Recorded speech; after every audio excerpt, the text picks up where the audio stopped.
Muy buenas noches, don Roberto Muñoz Bolaños. ¿Cómo estás? Muy buenas noches, don Josep. Estoy muy bien. ¿Estás bien? Bueno, son horas tardías, pero ¿qué le vamos a hacer? No Eh, yo, pasa nada. yo te he presentado antes, pero voy a volver a presentar porque a veces hay gente que se suma a nuestra audiencia. Entonces, Roberto Muñoz Bolaños es doctor en Historia Contemporánea y profesor de las universidades Camilo José Cela, Francisco de Vitoria, perdón, no de Victoria, Sí, y del Instituto Universitario General Gutiérrez Mellado, que pertenece a la UNED, que es la Universidad Nacional de Educación a Distancia. ¿Lo he dicho todo correcto, excepto lo de todo está Victoria? correcto, don Josep. Perfecto. La otra vez que te hice una entrevista, que fue por escrito, te pregunté que lo de historia contemporánea era importante porque para nuestros políticos, pero no parece que se basen mucho en ella. Y creo que me afirmaste que poco. Poco, evidentemente, el conocimiento de la historia no ha sido una de las formaciones que han caracterizado a los políticos españoles. Realmente, como he dicho varias veces, los políticos de la derecha normalmente pertenecen al alto funcionariado del Estado y tienen una gran formación en derecho, Sí. mientras que los de la izquierda tienen una formación más diversa, pero por alguna razón no destaca entre ellos los profesionales de la historia. Sí, sí, sí, pero que podrían no ser profesionales, pero podrían ser un poco más cultos, porque hay mucha gente que es profesional de otras cosas y que simplemente dedica tiempo a leer desde pequeñito y en fin, y a estudiar historia, porque claro, cuando uno va a decidir sobre un país, si no sabe de dónde viene este país, como mínimo lo que demuestra es una imprudencia, en fin, generosa, ¿no? Sí, sí, es así, es decir, el conocimiento histórico es muy importante para entender el presente. Y evidentemente aquí pues no parece que haya un gran conocimiento histórico. Se nota mucho cuando realizan un discurso, cuando hablan, cuando debaten, esa falta de conocimiento histórico. Me acuerdo en el último debate que Pablo Iglesias dijo que en Andalucía había habido derecho a la autodeterminación, confundiendo el derecho a la autodeterminación con la votación del Estatuto de Autonomía. En el año 80 fue. Y resultó curioso que los otros líderes no se dieron cuenta, los que se dieron cuenta fueron los presentadores, que le dijeron que no era derecho, que no se había votado ningún derecho de autodeterminación, que se había votado el Estatuto de Autonomía. Pero los líderes políticos no se dieron cuenta, fueron los presentadores, que resultó muy llamativo, porque es cierto que los periodistas sí ven historia en la carrera, y entonces les sonaba, pero era algo obvio, en España no se había hecho ningún referéndum de autodeterminación en 1980. Sí, Y sí, es una demostración palpable de que no conocen la historia. sí, y con perdón de algo más, porque, claro, si se hubiera hecho un referéndum de autodeterminación, querría decir que se pueden hacer, con lo cual Claro. estaríamos haciendo el primo desde hace años diciendo en Cataluña que no se pueden hacer. O sea, que era un poco más que un error histórico, ¿eh? Era tener la cabeza, no sé exactamente dónde, pero en fin, No, pero es que lo utilizaba Pablo Iglesias para justificar que se podía hacer en por Cataluña porque se eso, había hecho en Andalucía. por Y eso, por eso, sorprendió que los otros se quedaran callados, los otros candidatos, y fueran los dos periodistas que había en la mesa. Me parece que fueron los de Miguel Ángel Vallés. Me parece que fue el que dijo, no, no, no, fue el referéndum de autonomía, no de autodeterminación. sí, sí. Tú me decías que, claro, el no conocer la historia hace que se confundan los problemas y entonces diríamos, de alguna manera se identifica un problema actual sin ir a su fondo histórico y eso puede llevar a error. Y, por ejemplo, en una entrevista escrita me hablabas de unos muy concretos. Por ejemplo, en el caso de ETA, me decías, claro, se pensaron que era antifranquista y lo que era anti-España. Así fue.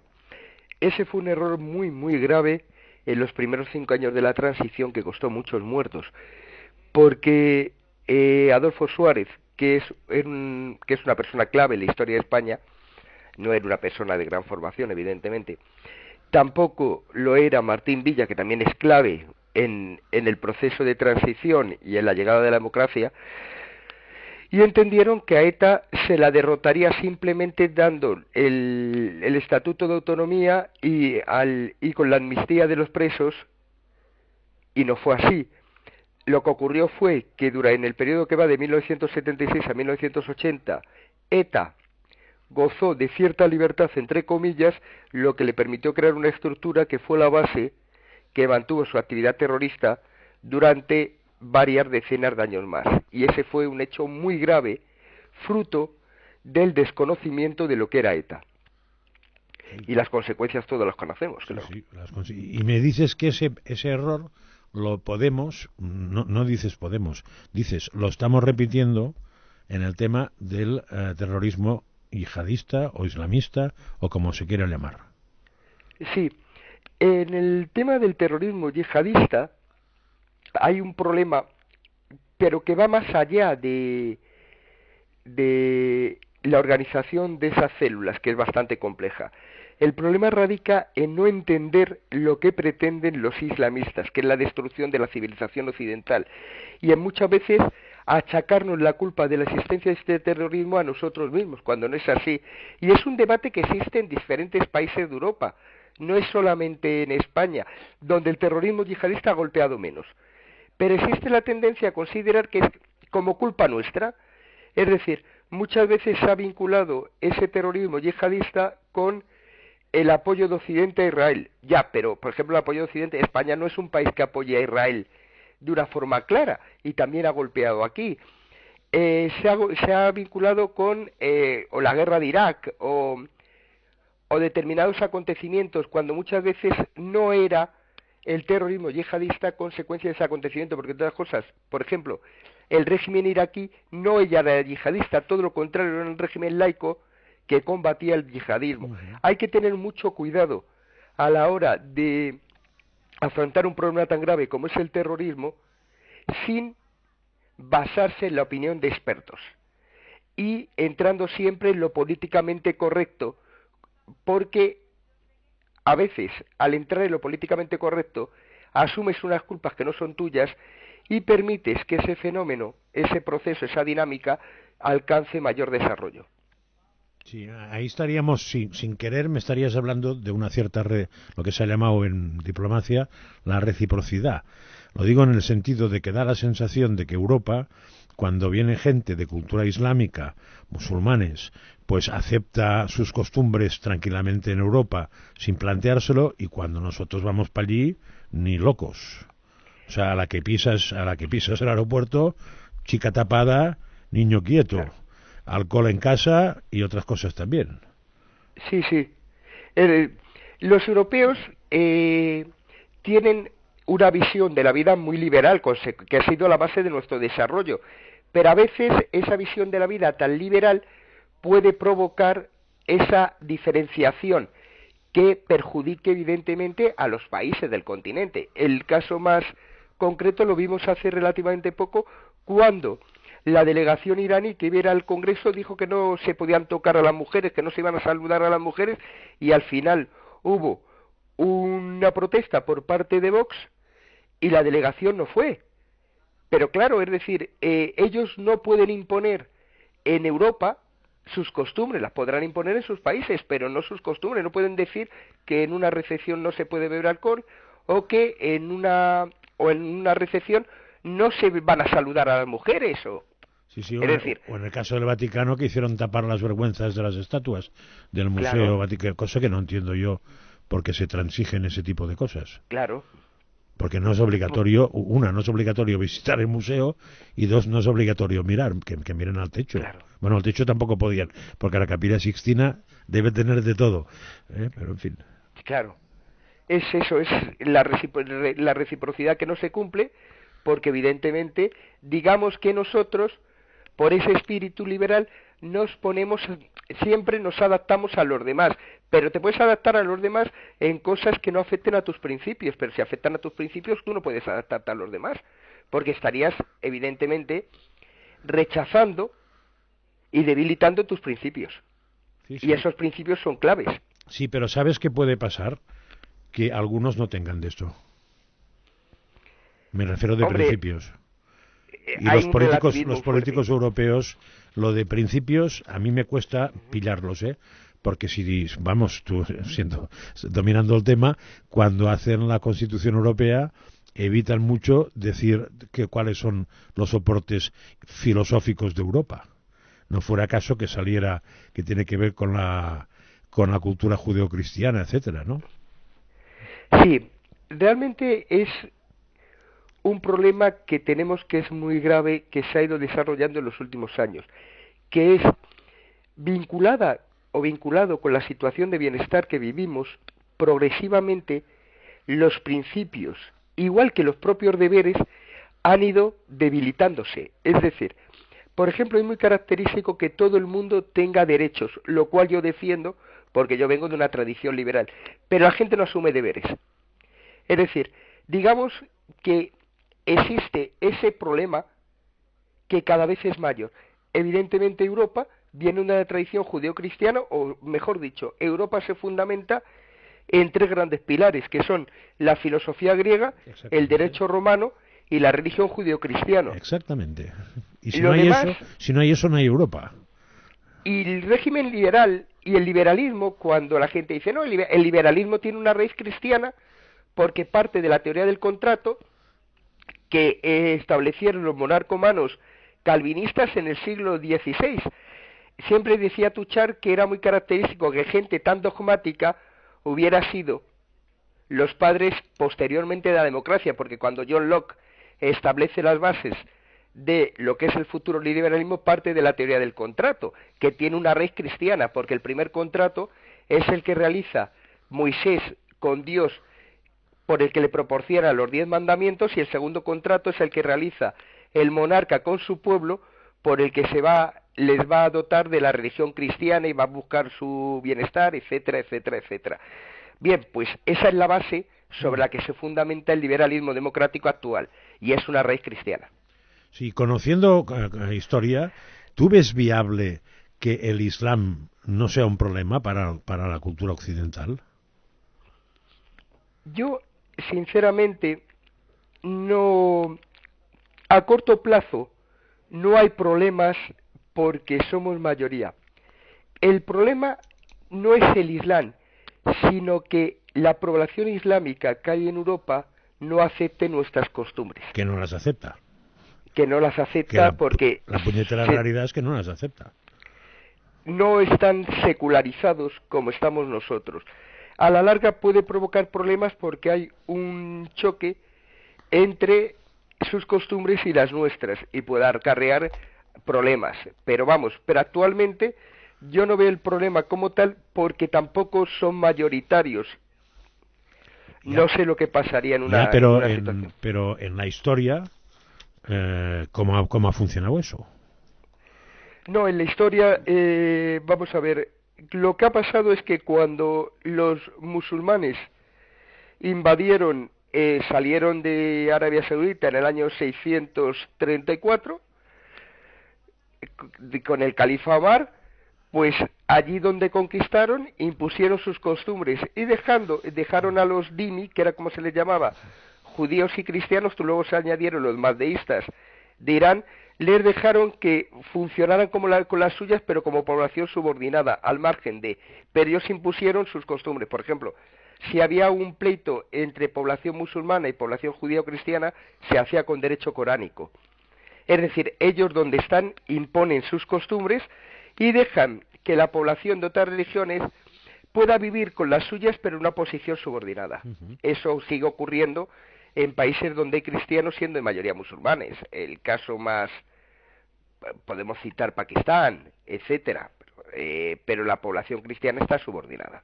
Sí, sí, y hombre, y hay que recordar que en la historia Turquía siempre ha intentado invadir, por poner un ejemplo.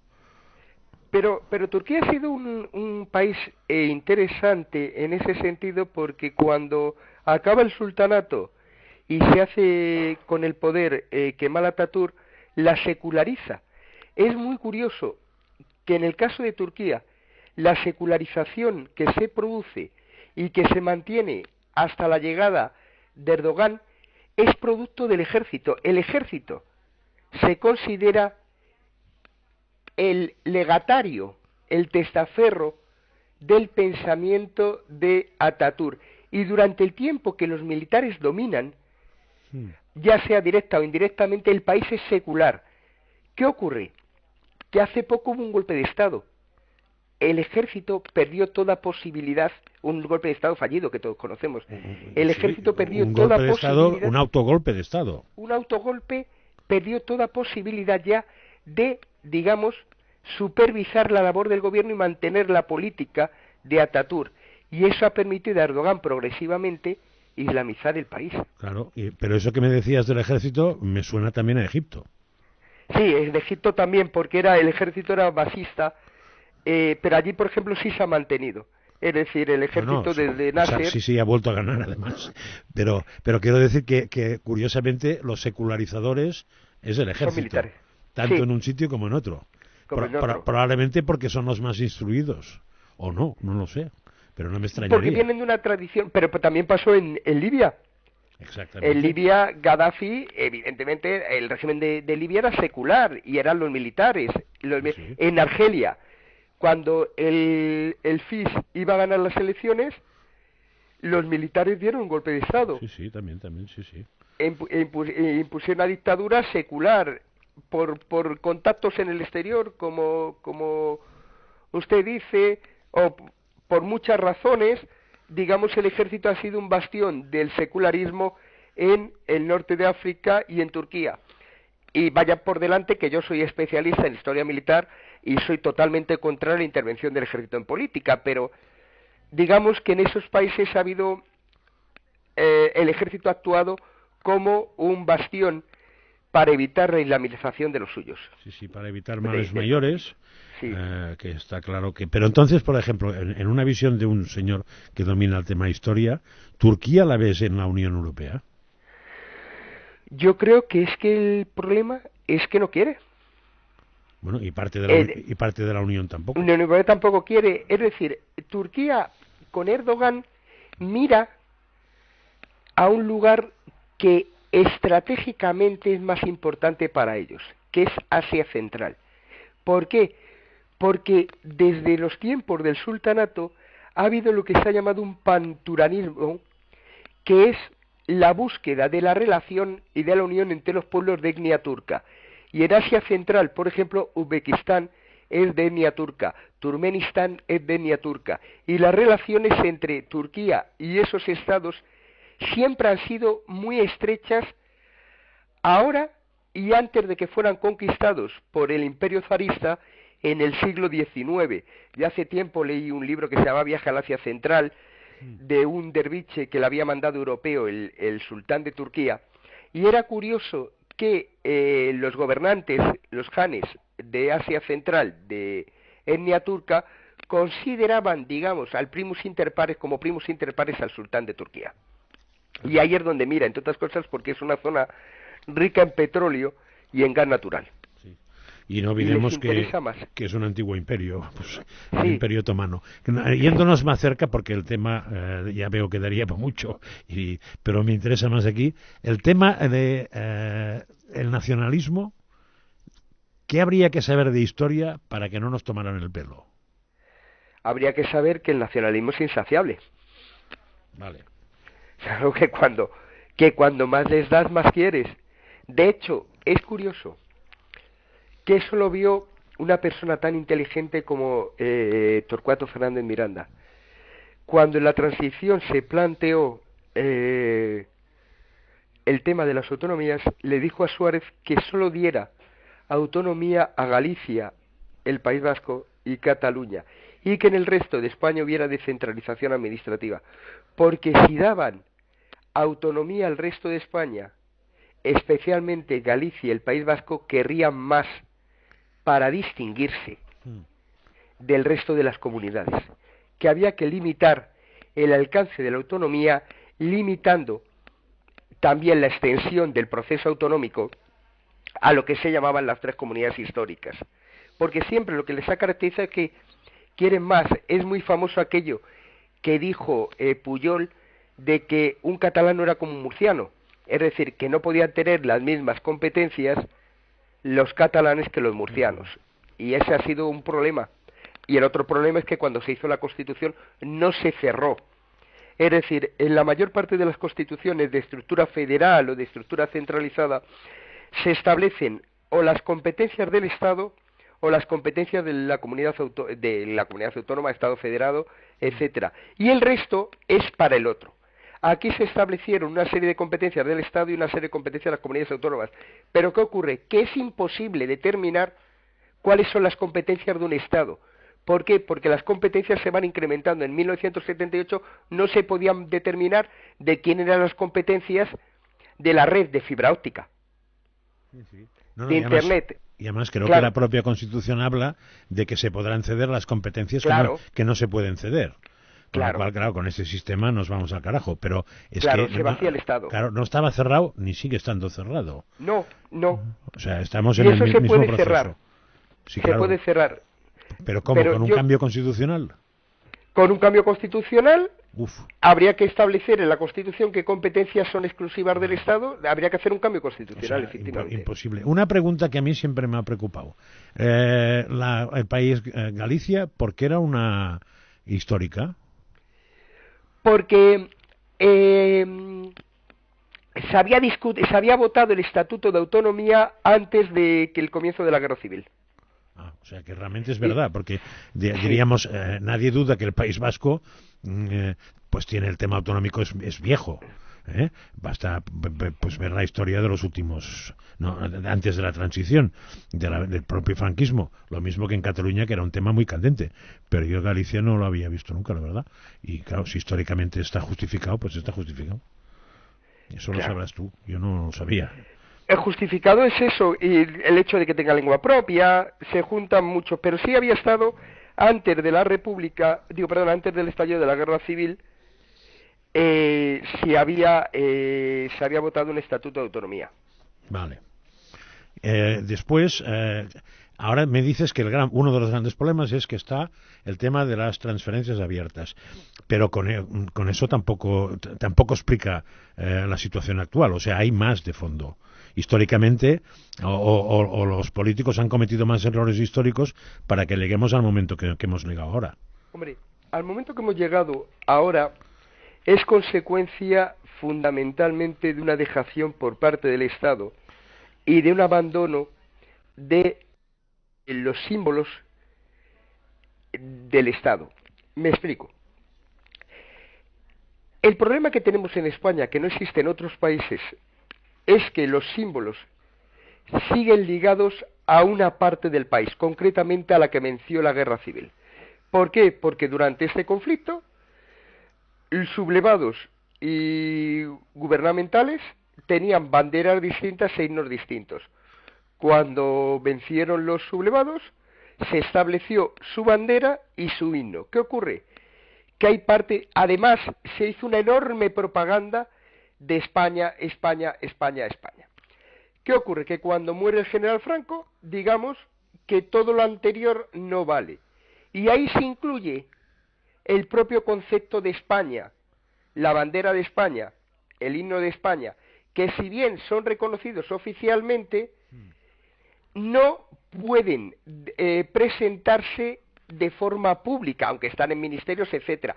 No parece correcto llevar la bandera de España, como en otros países, no parece correcto poner el himno de España, etcétera, etcétera, etcétera. Por el contrario, se reconoce como positivo todo aquello que había sido combatido por el franquismo, incluyendo el nacionalismo catalán y vasco, que había sido combatido relativamente, porque tanto los nacionalistas catalanes como vascos apoyaron a los sublevados. En el caso de los nacionalistas catalanes conservadores, le apoyaron claramente porque uno de los principales financiadores del franquismo fue Cambó, y entre sus principales colaboradores estuvo la gente de la Lliga que dirige a Cambó. En el caso del nacionalismo vasco, tanto dirigentes de Álava como dirigentes de Navarra apoyaron sin discusión a los sublevados, no así los de Guipúzcoa y los de Vizcaya, que estaban bajo el control de los republicanos y, se sometieron al gobierno, pero a la vez